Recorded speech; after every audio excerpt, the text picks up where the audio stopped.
universe was still in its diapers, there was chaos. Picture this, a massive, undecided void that couldn't make up its mind whether it wanted to be a circle or a square. Chaos practically threw a tantrum, but amidst the mess, three lively characters popped out Earth. Gaia, the underworld, Tartarus, and the embodiment of love, Eros. Gaia, folks, was a knockout bombshell, making all the other goddesses green with envy.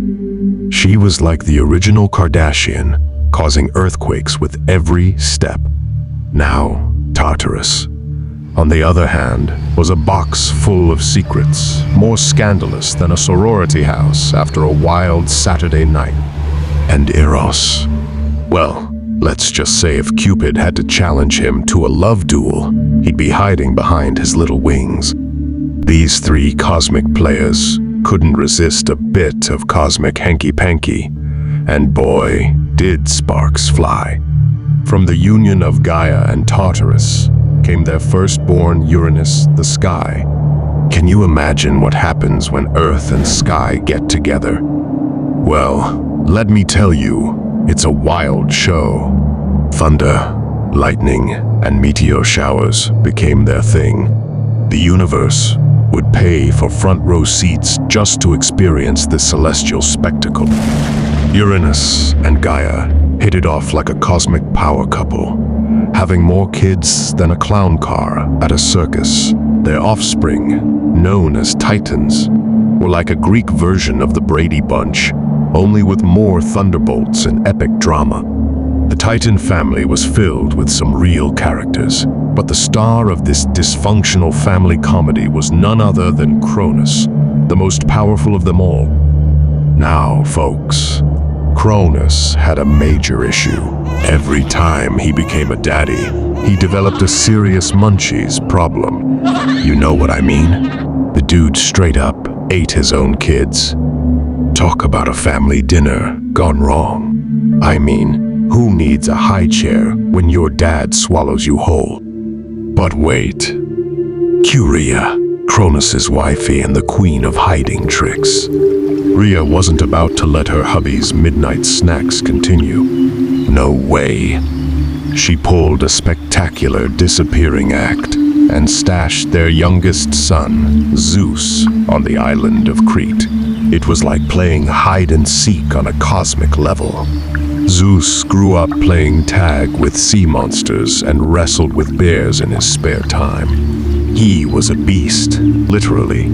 When Zeus finally reached his full god potential, he decided to teach his dad a much-needed lesson, taking a crash course in ninja skills. Zeus ambushed Cronus and made the old man cough up every single sibling he had swallowed. Can you imagine? Hey, Dad, you remember gobbling me up as an appetizer? Surprise, I'm back. With their newly regurgitated siblings by their side, Zeus and his crew, who came to be known as the Olympians, had a score to settle. It was time for an epic throwdown against the Titans. Talk about motivation fighting someone who once chewed you up and spit you out like a stale Twizzler. In an all-out cosmic brawl, the Olympians and Titans clashed like drunken Greek wrestlers at the Olympics. Lightning bolts and godly powers were flying everywhere. It was like watching a Hulk Hogan wrestling match with divine intervention. In the end, the Titans got the boot, banished to the deepest corners of the underworld, forever grumbling about their lousy defeat. With their victory, Zeus and his siblings became the rulers of the gods, the divine dream team behind the scenes of the universe. They whipped out their divine sketch pads and created the world as we know it. Yeah, folks, you heard it right. Zeus was like the almighty Bob Ross painting landscapes, while his siblings added their own touches to make the world truly pop.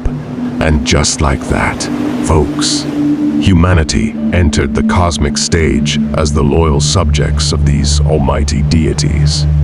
Thousands of years of history, tales of gods and legends began to unfold, weaving together a tapestry of divine comedy and cosmic mayhem. So, the next time you gaze up at the vast expanse of the sky, wondering how it all began, remember this uproarious retelling of Greek mythology's uproarious version of the creation of the world.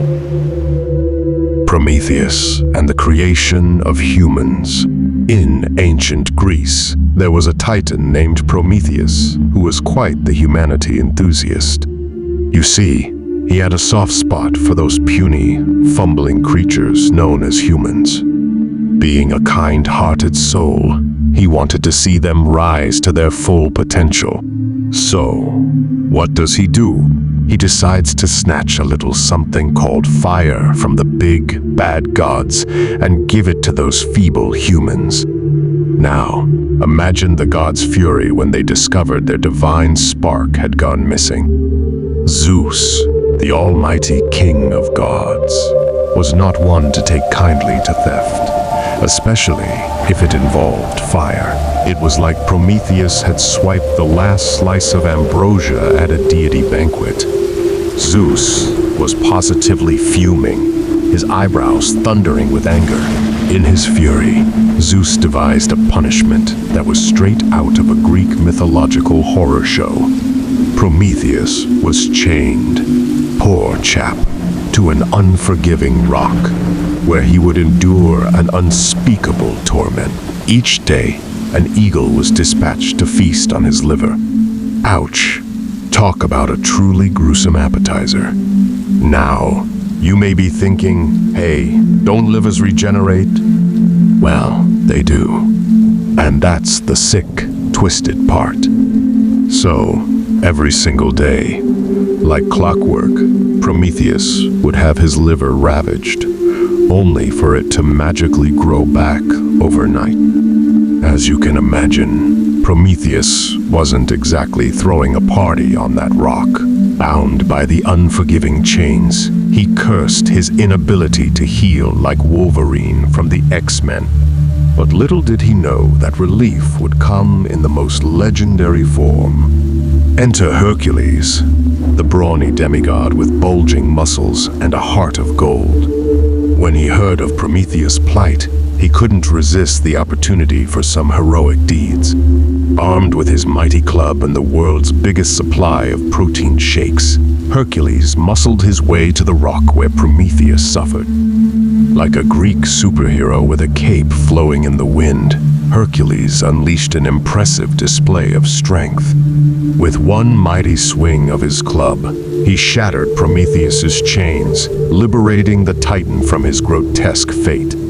The eagle, upon witnessing this act of divine butt-kicking, flew away in sheer terror. Prometheus was finally free, ready to write his memoir, The Eagle Ate My Liver, a tale of perseverance. So, dear friends, let this tale be a lesson to us all. A lesson that even in the darkest of times, there is always hope. And maybe, just maybe, a Herculean hero will come charging in, armed with both strength and a solid sense of humor, to save the day. Pandora's box. In a mythical land of Greece, Zeus, the almighty king of Olympian gods, was not a happy camper. Prometheus had swindled him good and proper by gifting puny humanity with the divine light of fire. So what's Zeus to do? Create a fiery vengeance, of course. And that's where Pandora comes in, the first woman of Greek mythology. Picture this. Zeus, with his usual godly flair for dramatics, decides to fashion a woman to unleash his divine fury. But this isn't just any woman.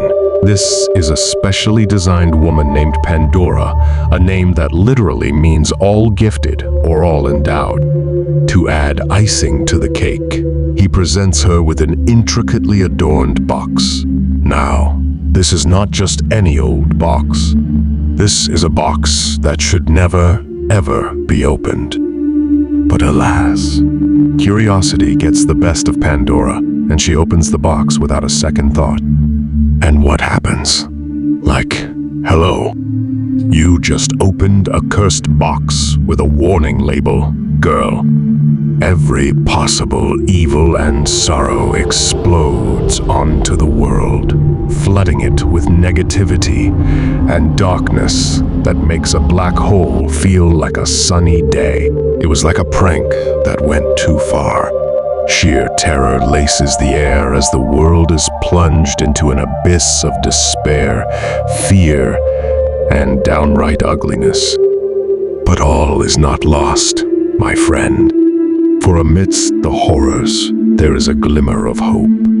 Out from the box springs a delicate spirit, fragile and tender, unlike anything else that had ever escaped. This spirit was hope, bringing a glimmer of light in a dark world that needed it most. With one tiny ray of hope, humanity could persevere through the toughest of times. For they had hope to rely on, something that could never be destroyed by even the darkest of evils. So, let the story of Pandora's box serve as a reminder of the power of curiosity and humanity's capacity for resilience. Channel your inner hope so that even in the face of overwhelming sorrows and hardships, you can rise above and triumph on the other side. Once upon a time in ancient Greece, there was a demigod named Hercules, or as his buddies called him, Herc. Now, Herc had a not-so-typical family tree. His father? None other than the big man upstairs, Zeus himself. And his mummy, dearest. Well, she was a mere mortal who had one Zeus art. Talk about a mixed DNA cocktail. Now, you may be thinking that being the son of a god would grant Herc a life of tranquility and beachside barbecues. Oh, how wrong you are. See, Herc had a grumpy stepmother named Hera, who was always peeved off at her hubby's dalliances with mortals. Jealous much, definitely. As a result of Hera's jealousy, she decided that Herc needed a little dose of punishment for his occasional bouts of madness. What better way to teach him a lesson than to impose a series of ridiculously challenging tasks? And thus, the 12 labors were born, a to-do list from hell. Picture Herc, muscles rippling beneath his toga, rolling his eyes at the sheer absurdity of the tasks Hera had cooked up for him. Slay the Nemean lion? Seriously? Couldn't she have asked for a heartfelt apology card instead? He grumbled. But, being the dutiful son he was, Herc put on his lion-killing hat and got to work. First up, it was the Nemean lion, a beast with a hide so tough not even the sharpest dagger could penetrate it. But Herc, always resourceful, strangled the lion with his bare hands. Talk about a killer bear hug. Next, Herc was instructed to capture the golden hind, a majestic deer with shiny antlers that were hotter than the latest fashion trend. Tracking down this elusive creature was like trying to find your keys in a black hole. But after some bumbling around and a bit of deer whispering, Herc managed to wrangle the hind, earning himself some major bragging rights at the next deity mixer. But the fun didn't stop there. Oh no! Hera had more surprises up her divine sleeve. For the grand finale, Herc had to take a little trip to the underworld, the place where the sun doesn't shine and the snacks are non-existent. His mission? To tame the fearsome Cerberus, a three-headed dog with a bark that could wake the dead, literally. Descending into the gloomy realm, Herc faced a challenge like no other. Cerberus, being a loyal guard dog, wasn't exactly thrilled to make friends with the demigod. But Herc, in his infinite charm, managed to tame the beast, probably by giving it belly rubs and treats from a heavenly doggy bag. And so, the 12 labors came to an end, leaving Herc with a resume that could make even the bravest heroes weak at the knees. From lion strangling to deer wrangling to underworld dog whispering, Herc did it all with just the right mix of brawn and wit. Turns out, even a demigod can't escape the tyranny of household chores.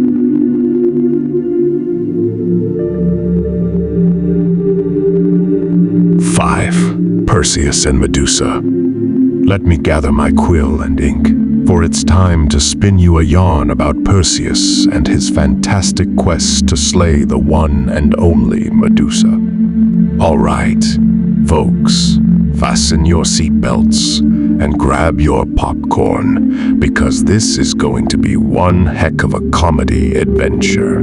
So, there was this dude named Perseus, who happened to be another one of Zeus' many sons. Clearly, Zeus had the divine equivalent of a little black book, but I digress. Now, our hero Perseus wasn't the type to shy away from a challenge, even if that challenge involved facing off against the notorious Medusa, a gorgon with a serious case of stone-cold stares. And I'm not talking about your Aunt Mildred's icy glares after you accidentally knocked her dentures into the punch bowl.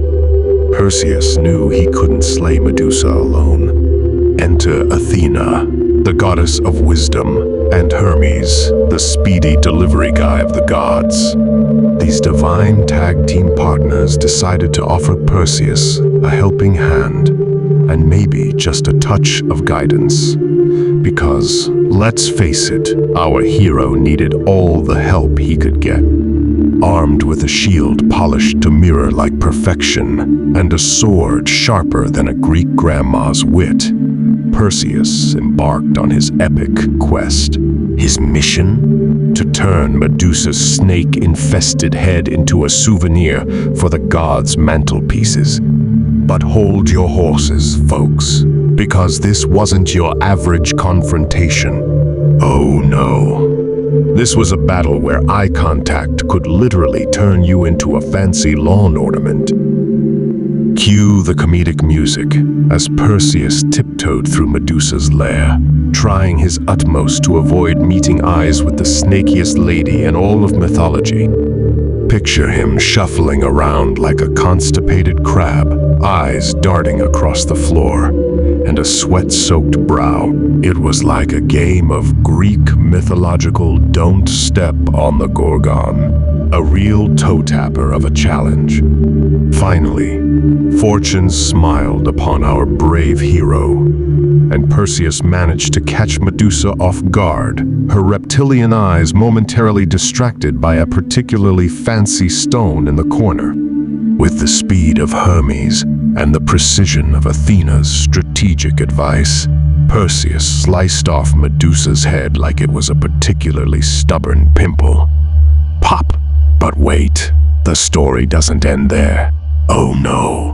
From the spraying blood of Medusa's decapitated neck sprung not just one, but two surprising beings. One was Pegasus, a winged horse with the grace of a ballet dancer on steroids and the ability to make unicorns green with envy. The other sprout was Chrysaor, a colossal giant wielding a golden sword. Talk about a family reunion gone wrong. Seriously, who invited this awkwardly large party crasher? But hey, at least his weapon was shiny, which was a definite plus in the Greek warrior fashion world. And so, Perseus bid farewell to the headless Medusa, hopped on his brand new Pegasus ride, and zoomed off into the sunset, ready for his next thrilling and probably ridiculously funny adventure. All in a day's work for a Greek demigod. Folks, remember, if you ever find yourself facing a monster that could turn you into garden statuary, well, good luck with that. 6. The Trojan War. The tale of the Trojan War, one of the greatest military showdowns of all time. And let me tell you, there's enough drama, betrayal, and witty banter to make even Zeus himself crack a smile. It all started when Paris, a prince of Troy, found himself smitten with the beautiful Helen, wife of the Spartan king Menelaus.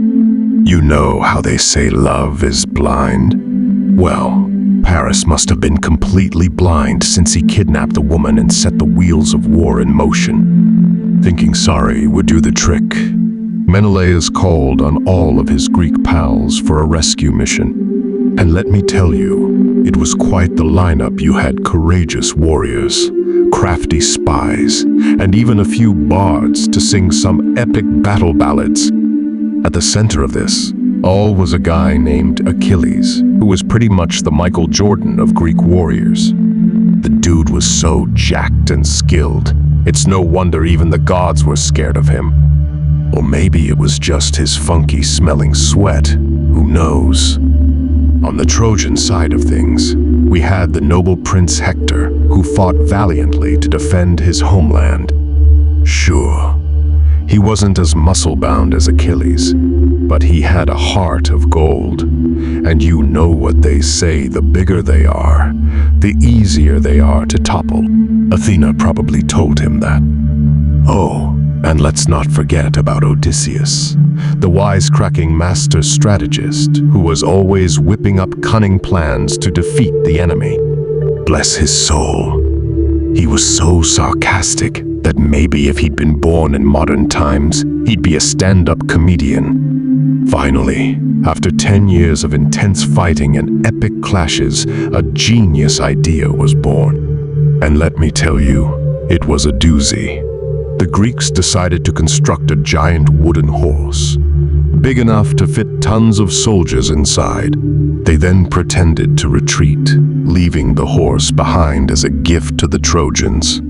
That's right, they spent 10 years in battle, but decided to win through the power of pretending to be leaving. You know the saying, if at first you don't succeed, try again definitely didn't apply here.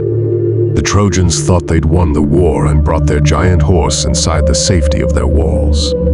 But little did they know, there were more warriors inside that horse than you could poke a stick at.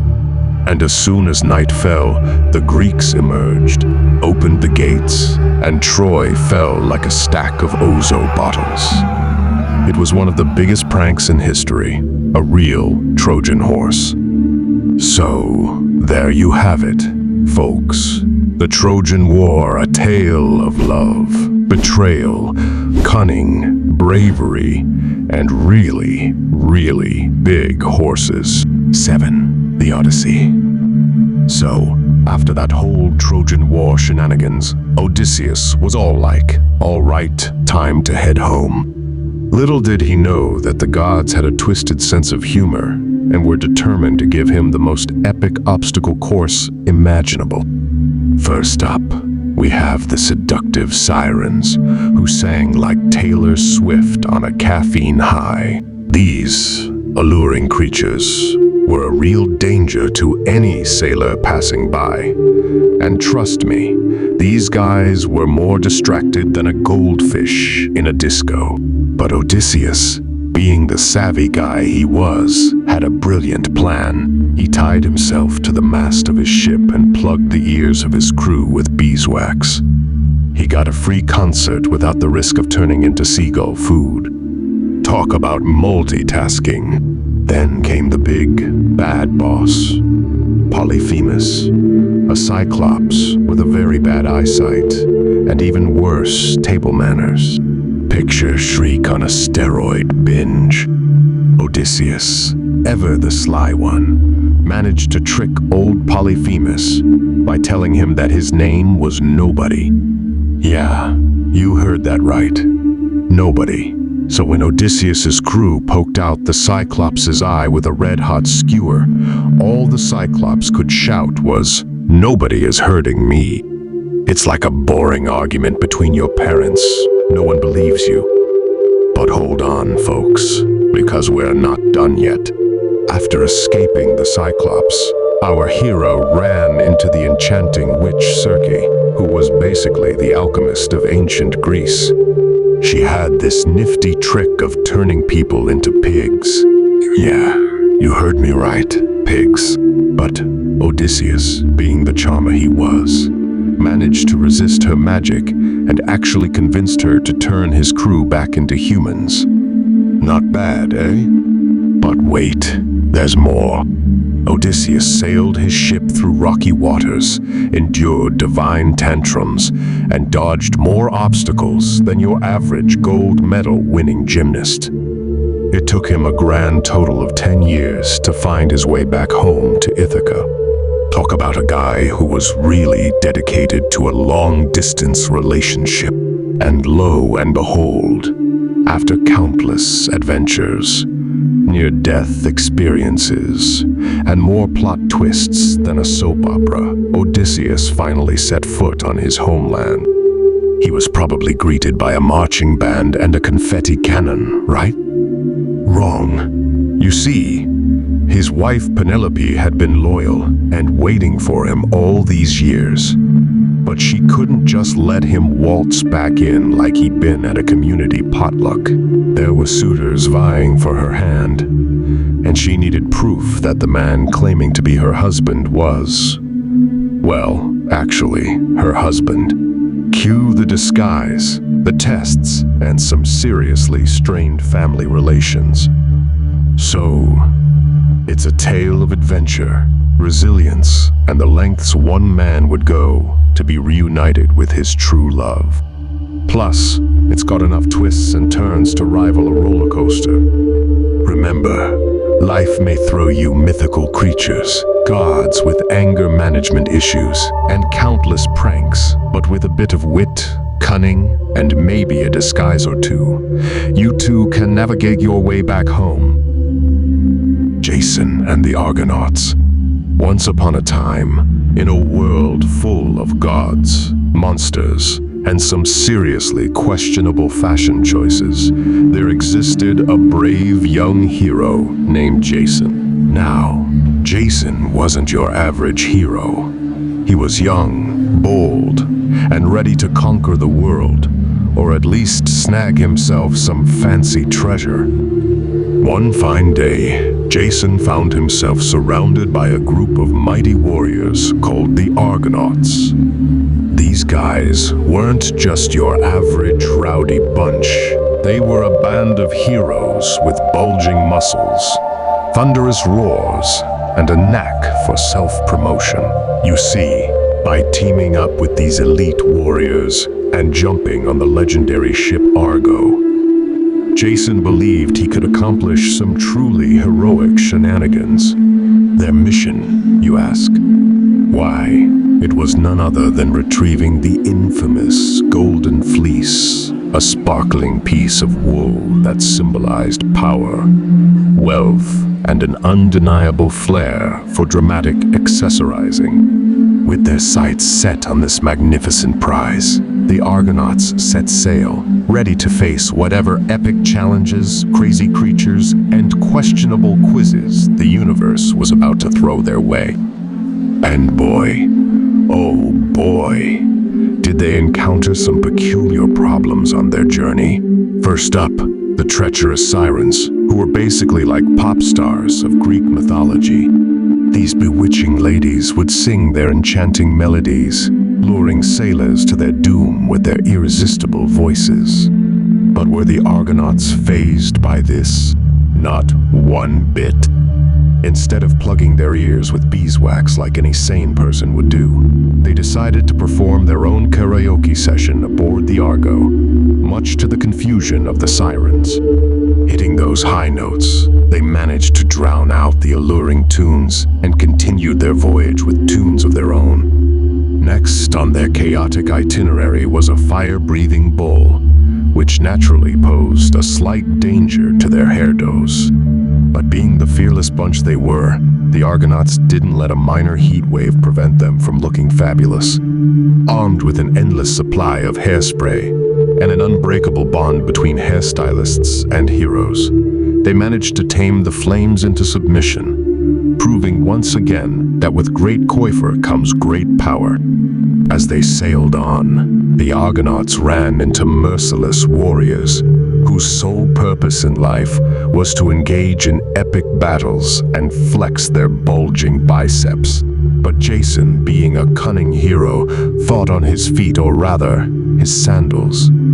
He enlisted the help of Medea, a sorceress who had a serious crush on him. Let's just say she fell head over heels for his heroism. With Medea's magical skills and her knack for delightful potions, they cooked up a plan so ingenious it even made the gods chuckle. Together, Jason and Medea pulled off the greatest magic trick in history. They disguised themselves as a pair of mischievous goats and danced their way past the warriors, who were so bewildered by the sight of dancing goats they forgot all about their desire for battle. And hey, who could blame them? When a pair of goats starts tapping their hooves to a catchy tune, it's hard to resist busting out some dance moves yourself. In the end, their wild journey brought them face to face with the coveted golden fleece, shimmering like a diva's gown under the spotlight. With medals of valor pinned to their heroic chests and hair that defied gravity, the Argonauts returned triumphantly, victorious over all obstacles that crossed their path. They proved that when a group of zany warriors with an affinity for adventure and a touch of pizzazz work together, nothing can stand in their way. So, my friends, let this tale be a reminder that even in the most dangerous quests, comedy and humor can often be the secret weapons that lead us to triumph.